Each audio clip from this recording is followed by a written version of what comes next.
Alain Bouhan, merci de nous accorder un petit moment. Vous êtes non seulement président de la commission de concours complet du comité régional d'équitation d'Île-de-France, mais aussi organisateur d'un événement majeur qui se prépare et qui commence dès mercredi 30 octobre, le championnat de France de concours complet amateur. Alors cet événement est très particulier pour plusieurs raisons cette année. Alors il y a plusieurs raisons. La première, c'est qu'on a une fréquentation hors norme, puisque 50% de plus d'engagés que l'année dernière, ce qui nous conduit à 650 engagés. Ce championnat fête son 30e anniversaire et qu'il a toujours eu lieu pour l'instant au sud de la Loire. Fontainebleau se trouve beaucoup plus central que ne l'était Tartas ou Rodez ou Pompadour, et que évidemment ça permet à des cavaliers qui jusqu'à présent n'osaient pas venir dans le sud de venir concourir pour ces championnats. C'était un challenge très important pour le comité régional, c'était de pouvoir le rapatrier sur un site capable de l'accueillir. Fontainebleau était le seul site capable d'accueillir en cette saison des événements comme le championnat de France.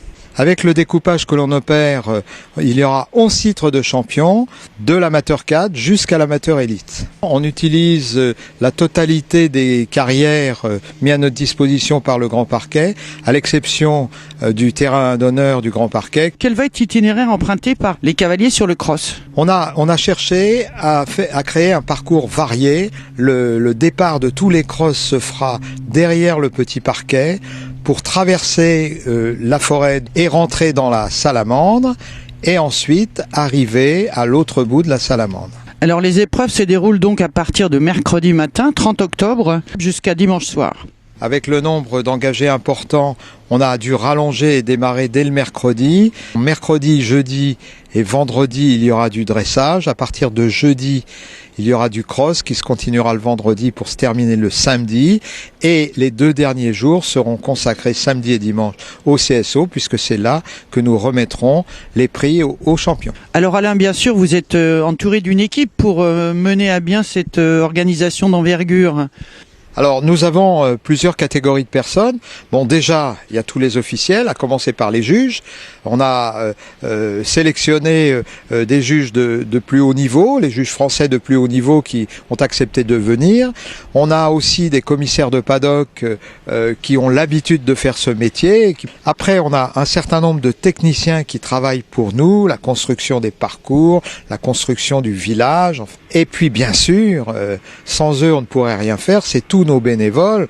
On a au total presque 80 bénévoles qui vont venir nous aider à la MFR de Forges, qui nous apporte un soutien très important. Ils sont là dès le début des installations, et on a parmi nos bénévoles des jeunes et même des moins jeunes qui viennent nous soutenir, que ce soit sur le dressage, le saut d'obstacle ou bien sûr le cross.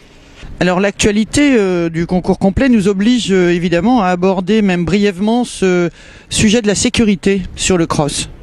Alors il est évident, mais de toute façon nous le cherchions dès le départ, c'est à construire un cross qui soit au maximum sécurisé.